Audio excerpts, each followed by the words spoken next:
Once upon a time, in a faraway land, there lived a man so exceptional that the divine hosts of heaven and hell were forced to take note.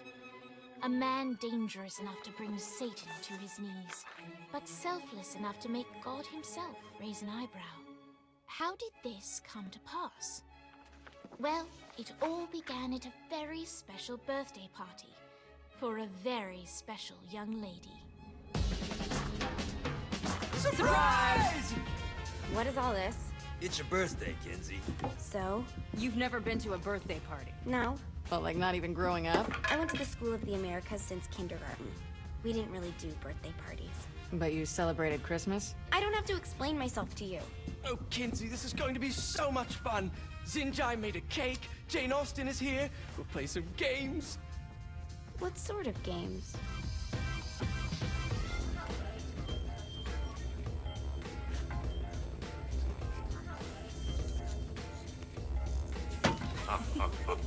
So you celebrate birthdays by trafficking with spirits? It's spooky and fun. It's a bunch of letters. It's tradition. Every slumber party has to involve a spirit board. Slumber party? How's it work? We ask it a question, and the spirit of the board will reveal the answer. How?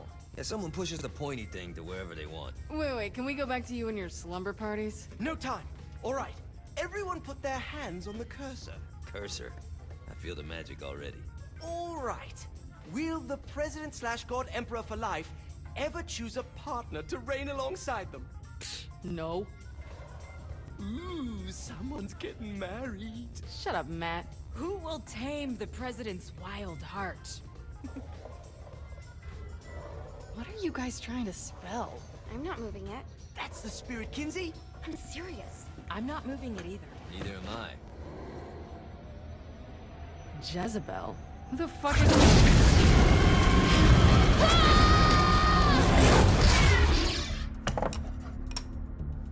Is that not normal? Where'd you get the board? I was going through Signac's artifact collection and found it there. Who did it belong to? Aleister Crowley? Christ. Guys? I think it's laughing at us. Fuck this. I think you're a smart enough piece of wood to see where this is going. Now, you ready to cooperate? That's more like it. You think we can trust it? It's not like we got a lot of options. So what's the plan? We mount up and go in after the boss? No, I do. No sense in what's left of humanity walking right into a death trap. Someone's gotta live to tell the story. That's a stupid plan, Johnny. I'm leaving you in charge. Hell of a plan, Johnny. Are you serious? I'm coming too. Are you kidding me? How do you plan to come back? Yeah, I try not to sweat the details. You need someone with you that does. No. It's my birthday. Fine. Alright then. You know where my friend is?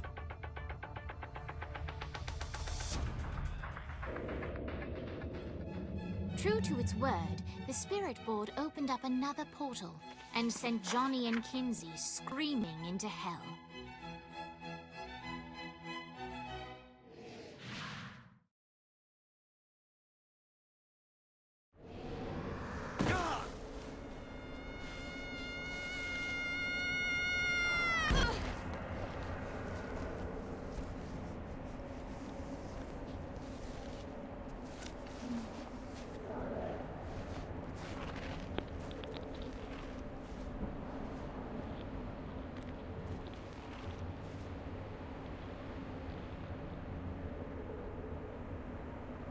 Dane Vogel. Ultor's behind this, I know it. Ultor and the Saints haven't been enemies in years. You really think he's responsible? You don't know him like I do. The boss put him through a window for a reason. The reason was the boss was kind of fucking crazy back then. That's a fair point. You know how much easier this would be if we just found a car? You know how much easier this would be if you just gave me a second?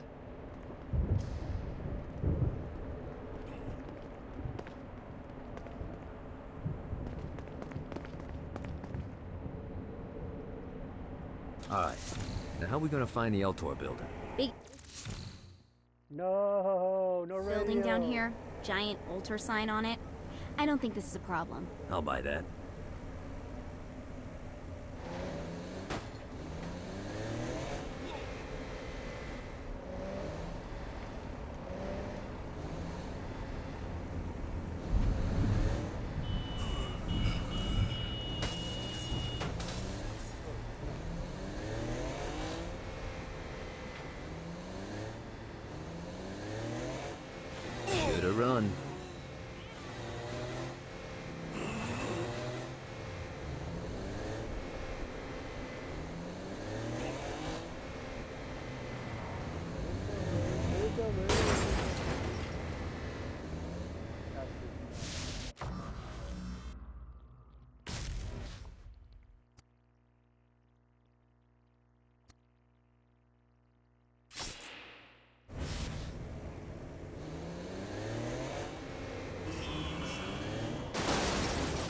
type of kid or what?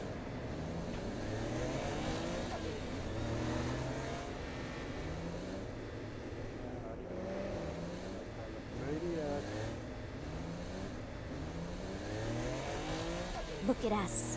Kinsey Kensington and Johnny Gat driving together on a birthday adventure. Are you always this excited? Generally, I'm a misanthrope. I get it.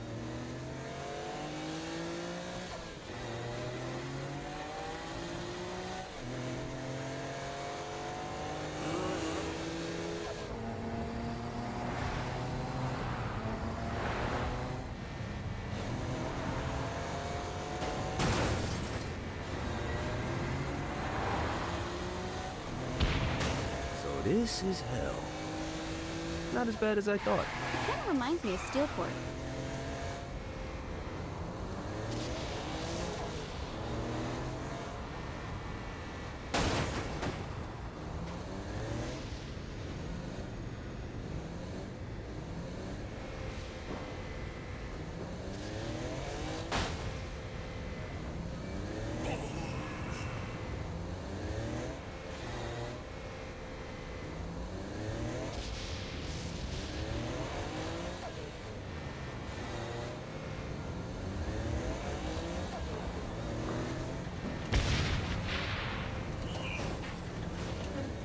So, what's the plan? Oh yeah. I'm gonna shoot him in the face unless he gives us the boss back. What if Dane doesn't have the boss? I'll probably still shoot him in the face.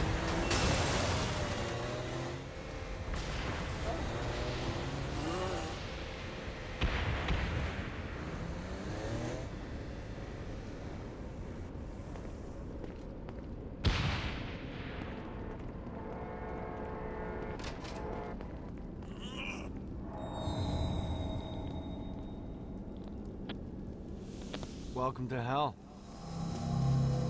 Shouldn't you have a receptionist?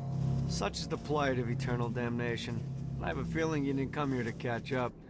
Let's talk in my office.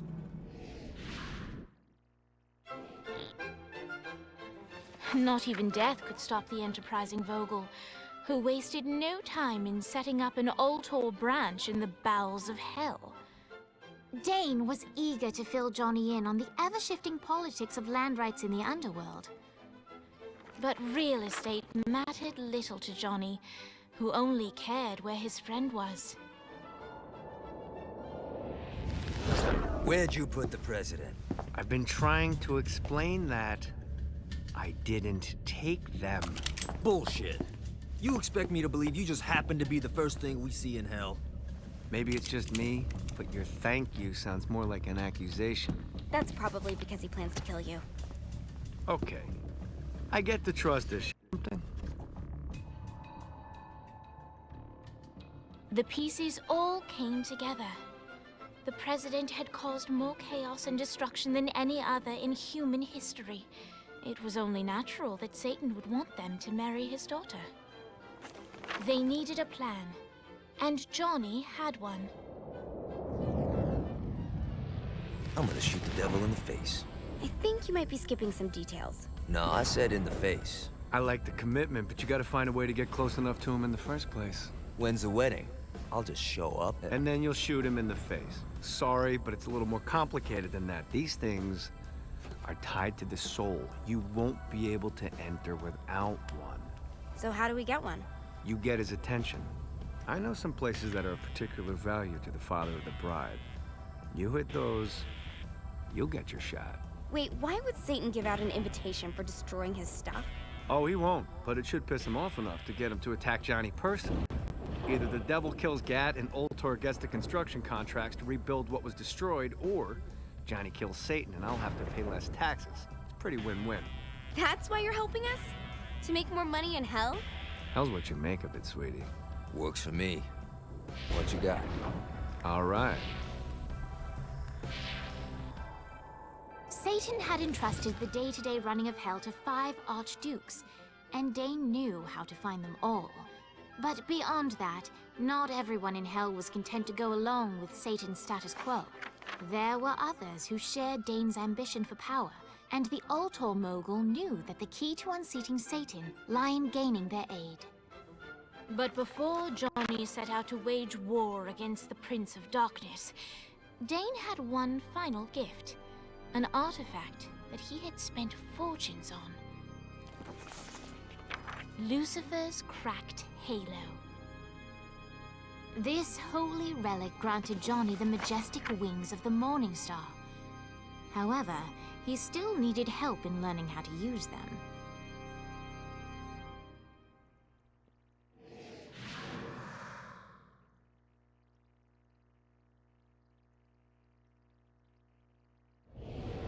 Alright, you got me out in the sticks, now what? Would it kill you to show a little excitement? You're about to experience angelic flight, for Christ's sake. Dane. Someone needs a nap. Just collect some soul clusters and power up the halo. You'll be flying around in no time.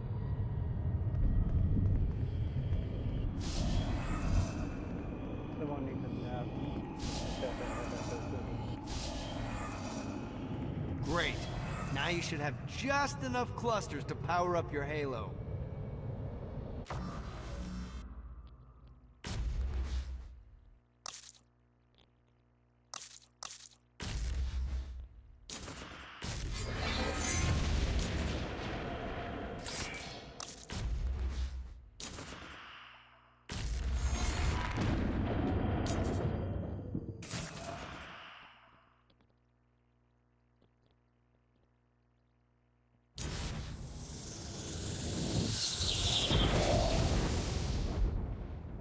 Alright, let's start slow. Try to jump over to that next island. Also, the longer you charge your wings before jumping, the further you'll go.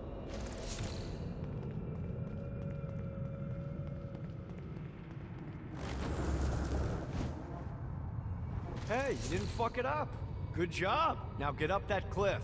Don't worry, if something looks too high, just keep on jumping off the wall. Remember to charge your jumps if you want to get up the cliff faster.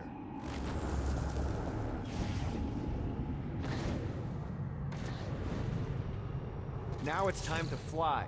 You heard of crawling before walking? Well, in this case, you need to jump before you can fly. Launch yourself in the air with a jump, and then hold your wings out to glide to that next island. I put out some orbs to show you the path.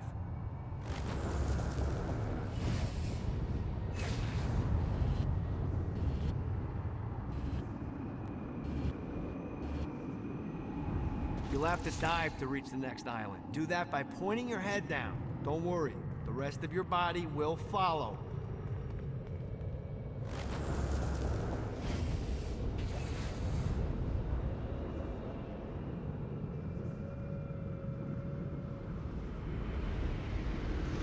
I put a shiny flap orb out in front of you. Collect the orb, and your wings will flap to gain speed.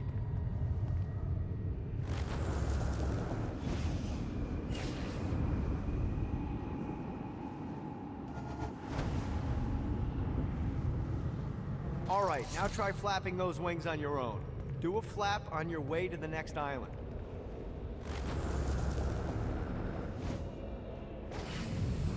Let's see what these things can do.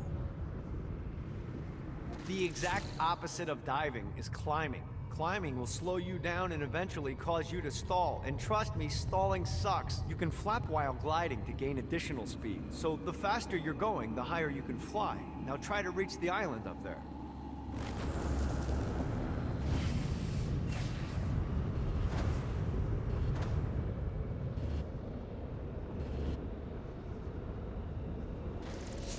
Alright, time to take the training wheels off for the final lesson. Flying takes stamina. If you run out in midair, you are going to drop like a rock.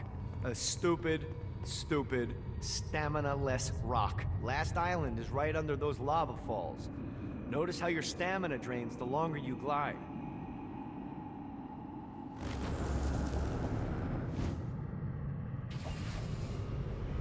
Oh, what the hell?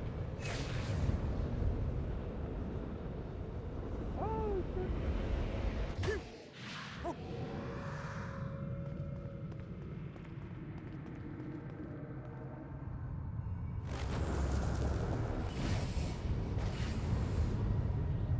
Woo!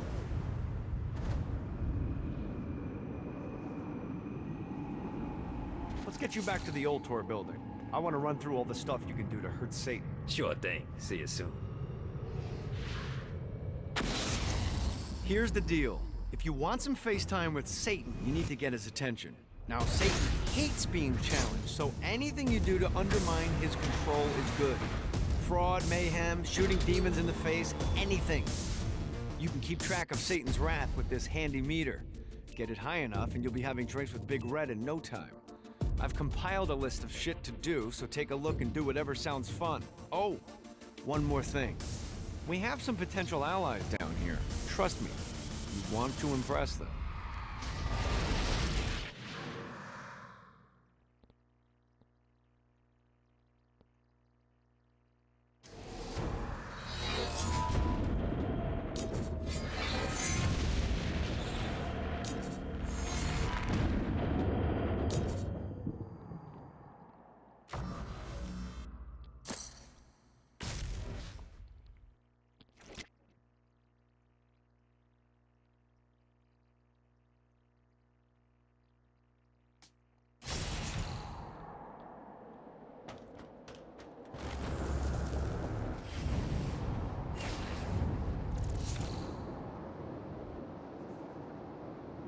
Yeah!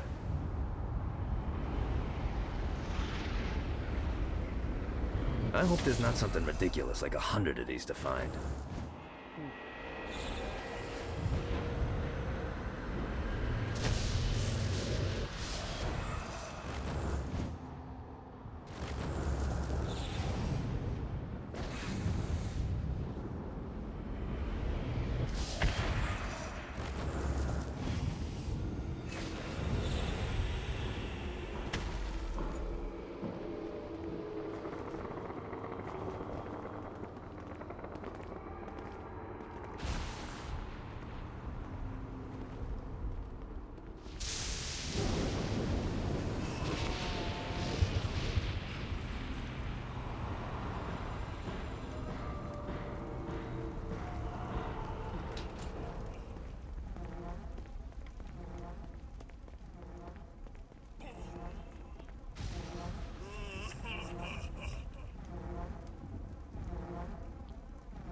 This music they're playing is a banger. Note to self. Find a way to control lightning. That's why they're dancing. Look at that. It's a banger. It's a banger. Lights up. William Shakespeare, humanity's greatest playwright, and hell's most diabolical purveyor of entertainment, looks on as a brave mortal on an Orphean quest enters. The bard's interest is piqued, and he looks to test his visitor's mettle.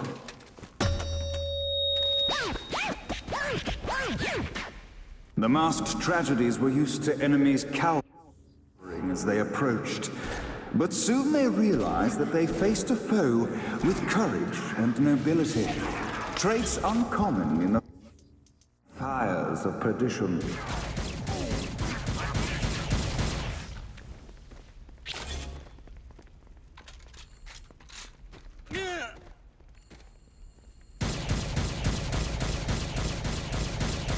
The inciting incident resolved. The time had come for rising action!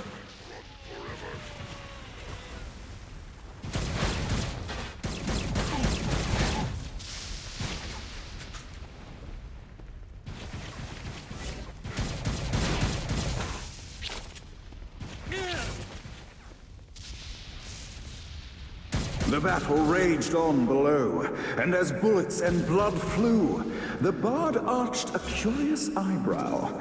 Could this mortal be the exact thing that Shakespeare needed?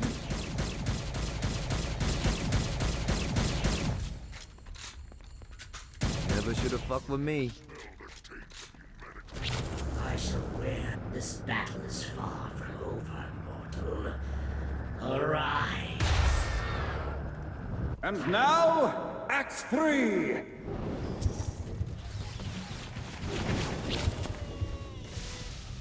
Oh, who hath done this?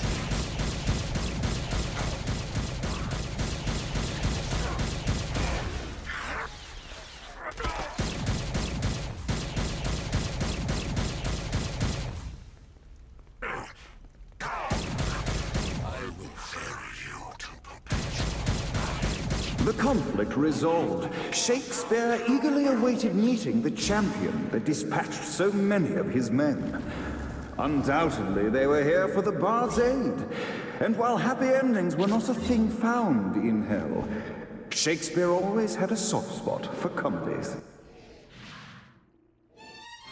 In the land of the living, William Shakespeare is regarded as one of the most prolific playwrights of all time.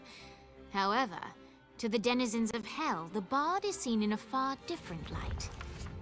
After selling his soul for fame and adoration, Shakespeare served in Hell as Satan's spy master general. In doing his duty, Shakespeare would punish the souls he was investigating by forcing them to perform in grotesque passion plays for Satan's amusement. But in a Twelfth Night-esque twist, Shakespeare found himself living a double life. While he projected an image of cruelty, his heart was as soft as Jezebel's. In secret, he would tutor her on the classics and act out the works of his mortal days. When Satan found out, he cast Shakespeare out of the palace, believing that the poet would be tormented by the populace of Hell, far out of Jezebel's sight. But Satan had not counted on the Bard's cunning. Embracing his persona of master torturer, Shakespeare and his followers, the tragedies, took root in the entertainment district, biding their time for revenge.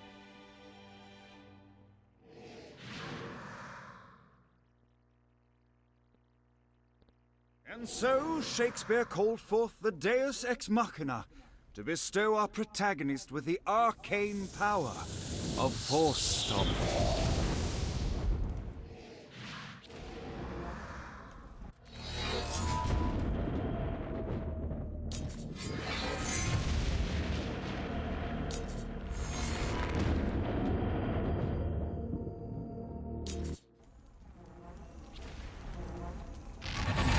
Anyone else want a turn?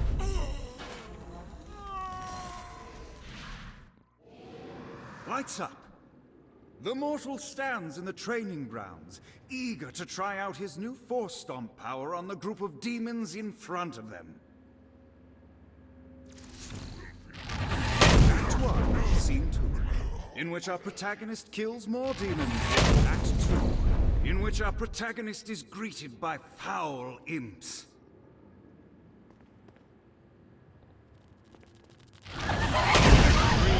In which our protagonist learns that Force Stomp even works on flying enemies, enabling them to remove a dark inside. The day is won, and the curtain closes on our noble hero.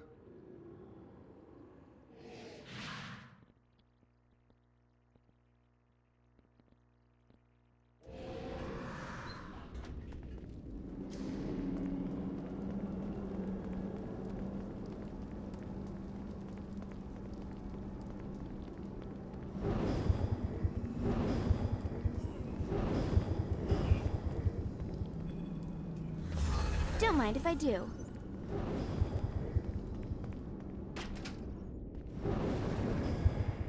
The Bard gives exposition, which reveals that the President has been trapped inside some sort of soul crystal inside Satan's palace. The only way for our protagonist to save them is to draw Satan out by continuing their actions in Hell.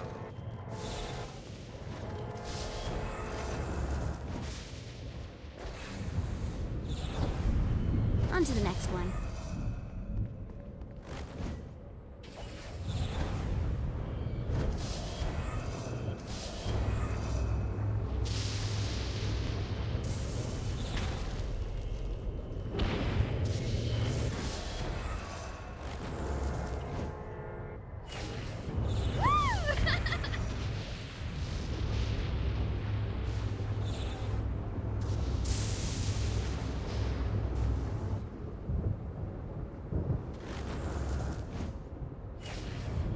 Gotta find more.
abandoned ship!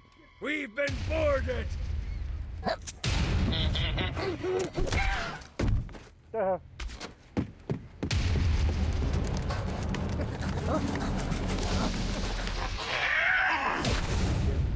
Get these damn things off my ship!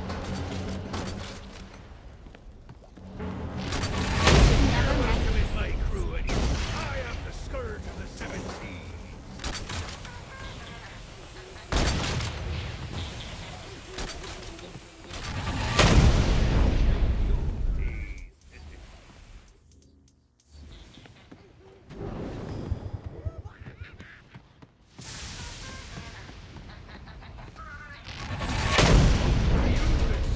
I got a bit of treasure in that chest over there. The weapon you find inside may help with our little imp problem. That is a freakishly large hammer.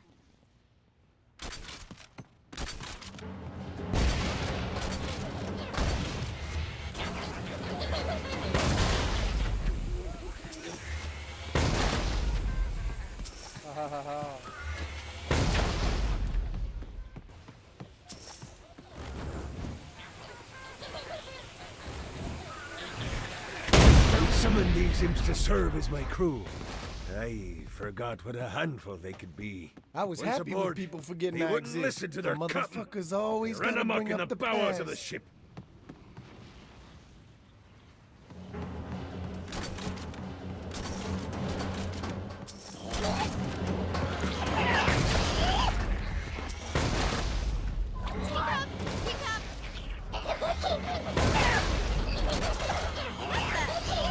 Good God! Nice boat. This isn't a boat. It's the Queen Anne's Revenge. Isn't that just a fancy name for a boat? Names are important, my dear. You can't build a legacy without a name.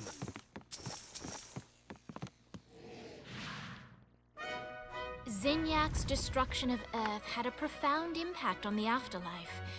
To heaven, it was a logistical nightmare. St. Peter's meticulous nature drove purgatory wait times to unbearable levels. Meanwhile, in hell, where souls in pain were used as currency, it created a new era of prosperity for the wickedly enterprising. This economic boon resulted in the coffers of hell to be overflowing, which in turn piqued the interest of the most notorious man that sailed the seven seas. Long had Blackbeard been a thorn in Satan's side, robbing tax collectors on a semi-regular basis. But the promise of an immeasurable fortune drove him to be even bolder. An arrangement was reached. Blackbeard would provide information on strategic targets in exchange for a share of the profit. Johnny, who was interested in murder, not money, happily agreed.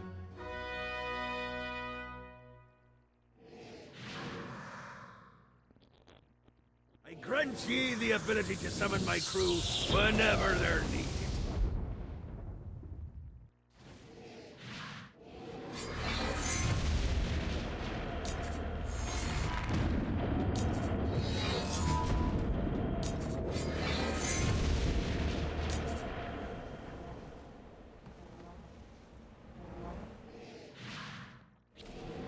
All right, matey. It's time for your lesson. Let's summon me favorite scurvy-riddled hellion, the Imp.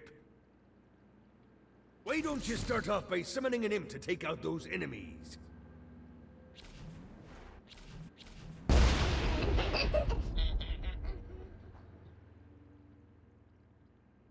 There you go, matey. Now take down the other demon.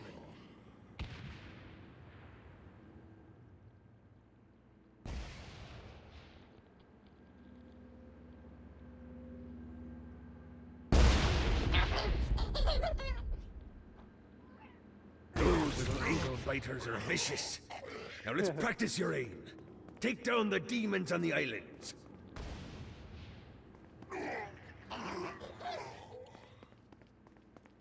Those little people. Few things are as rewarding as pressing someone into service, am I right?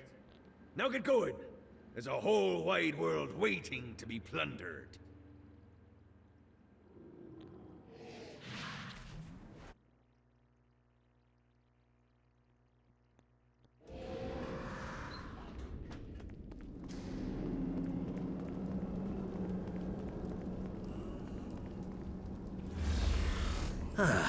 Looking forward to stretching my wings.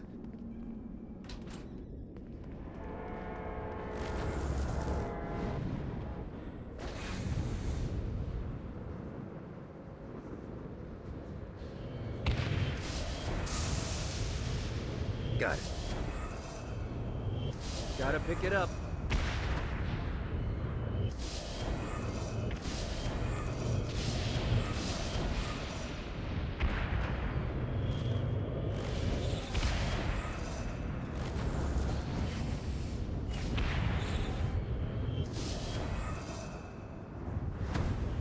Lost count on these things.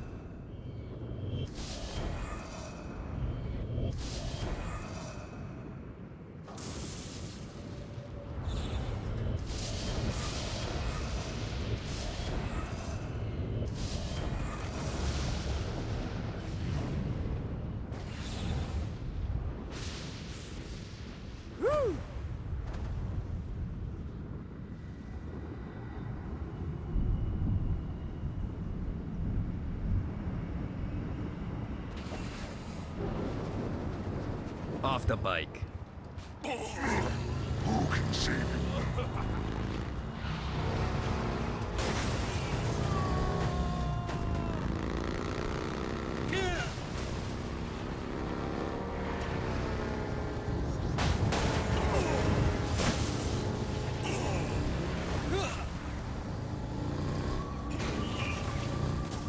Come on!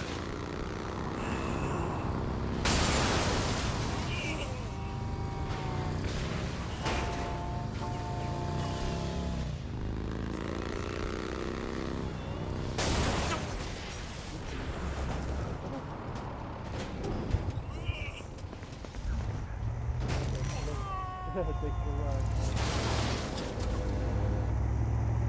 gonna go in the green jar.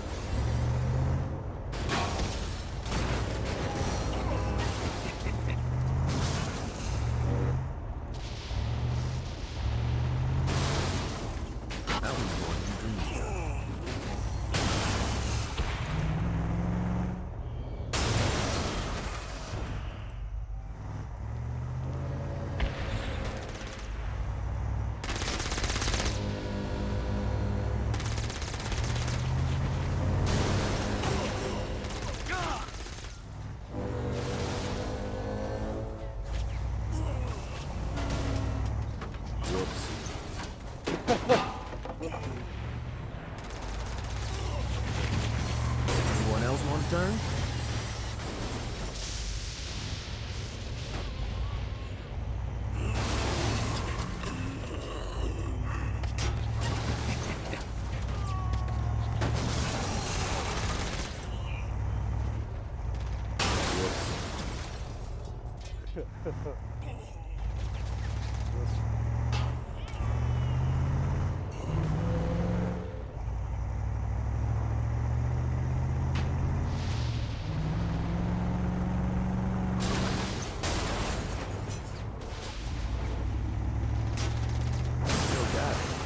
Shit, I never lost it.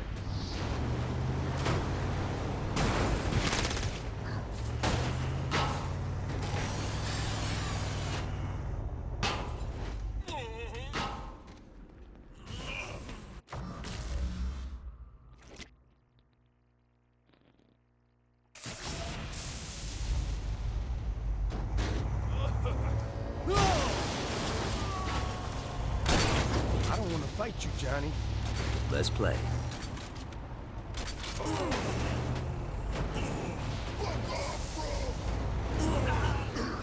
Say hi to me.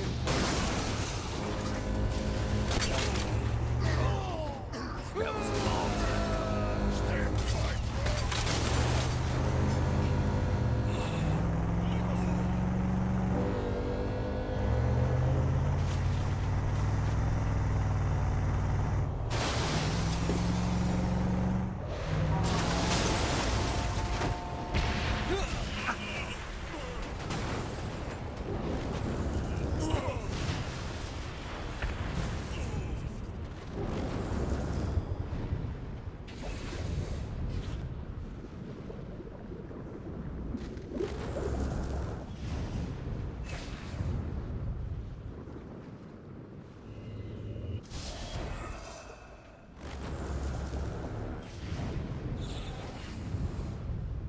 God, this feels good.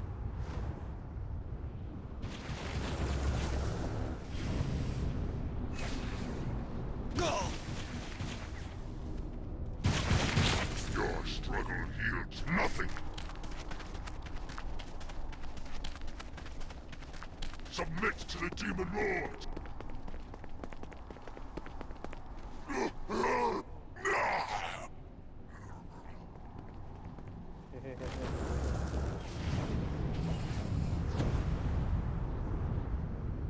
The mortal is here.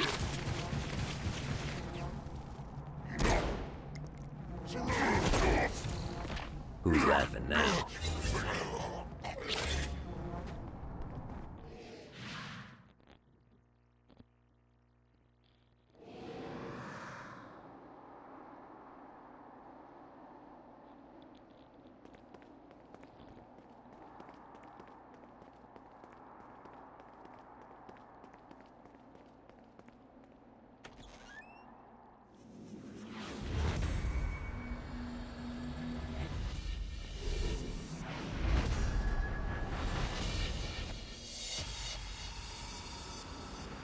Oh my god. The torture! The horn on the bus goes beep, beep, beep. Beep, Oh, beep, he doesn't beep, sound good. beep, beep, It beep. doesn't look so good, look at that. Submit to the Demon Lord. You'll have to do better.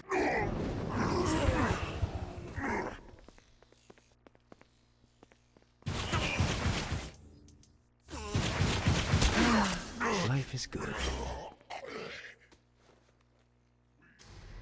What, if they wanted to torture you, why'd they use the short version of the song? This is the short version.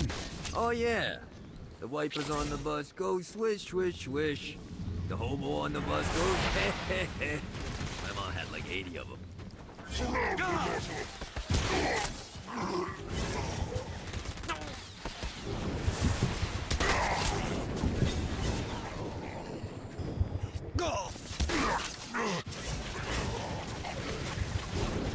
You're all gonna die. Again. My turn.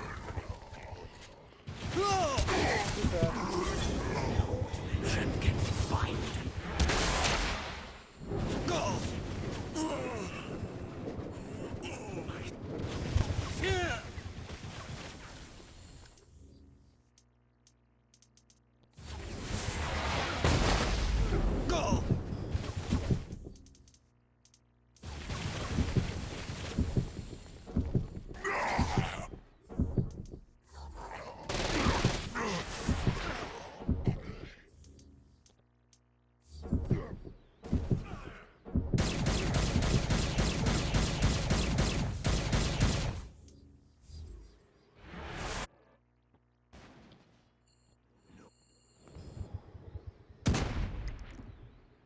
I will fucking end you.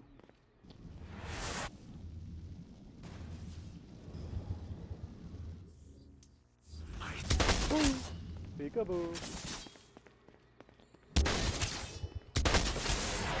No dimension can bind. You will not defeat me.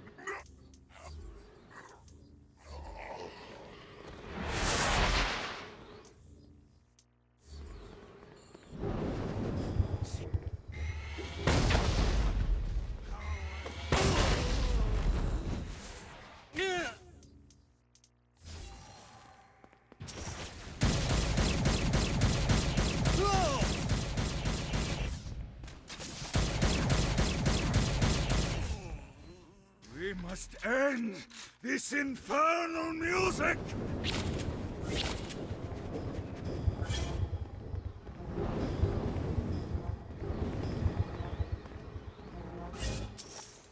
Come, let us return to my castle, so we may plot our next steps in proper surrounds.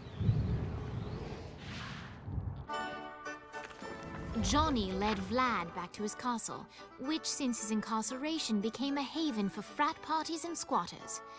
But the systematic impaling of trespassers would have to wait. Vlad was a man of his word, and was eager to provide intel that could aid in hobbling Satan's armies.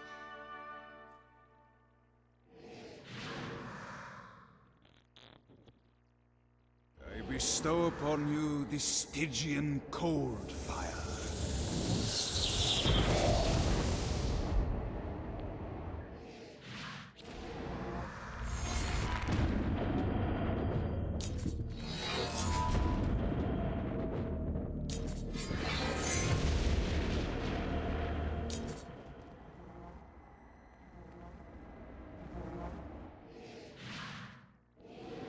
I brought you to this inferno to teach you about the power I have granted you. Cold fire is an aura, which means you must activate the power and get close to an enemy before they will feel the cold embrace of the Stygian flames. Try it against these demons. While I understand your enthusiasm, you must use cold fire to defeat the enemies, not your weapons. Anyone else want a turn?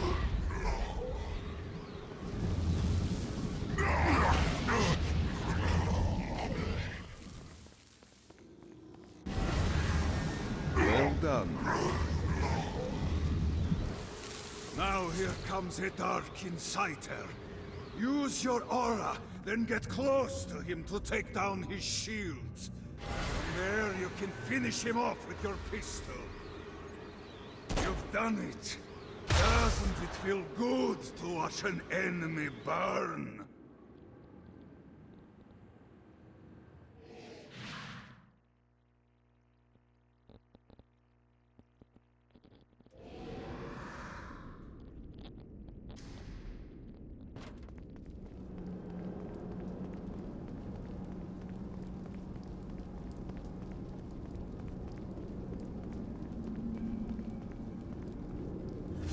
Don't mind if I do.